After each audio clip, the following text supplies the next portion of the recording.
A small sidestep could curtail it completely. He's not going to be able to sidestep you.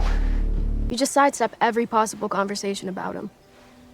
Welcome to TalkWord, where we explore the meaning, origin, and real-world usage of English words. Picture this, okay? You're sitting in a big team presentation. Your manager is up at the front of the room, perfectly answering every single question from the staff. But then a colleague asks a really awkward question. Hey, why does the new smart office printer keep ordering its own expensive ink? Now, every time someone tries to return to that real issue, imagine your manager literally taking a physical step to the side, just stepping sideways, letting that uncomfortable question roll right past them, and happily continuing to talk about something else entirely. That is why today's word is sidestep. It's such a wonderfully visual word, right? In simple terms, to sidestep means to avoid dealing with a difficult question, an issue, or a responsibility.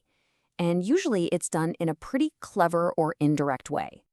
It's actually really helpful to think about this word in two different ways. First, there's the literal action, physically taking a step sideways so you don't bump into an obstacle.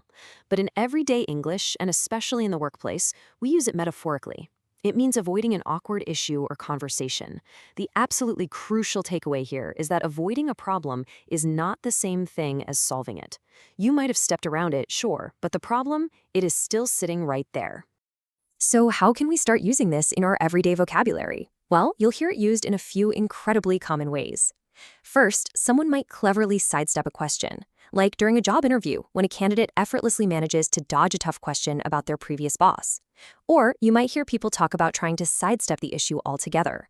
Think of a stressed-out team saying, "Look, we need to fix the budget. We can't just keep sidestepping the issue."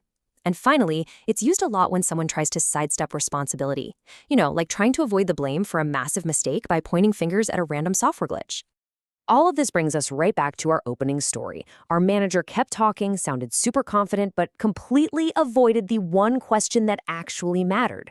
And because they just sidestepped it and didn't deal with the actual problem, the real issue remains completely unresolved. So yep, that rogue office printer is still out there ordering its own expensive ink. To sidestep something is to avoid dealing with it directly, not to make it disappear. If you want to explore more English words like this, check out the companion app TalkWord, where you can listen to podcast-style explanations of any English word.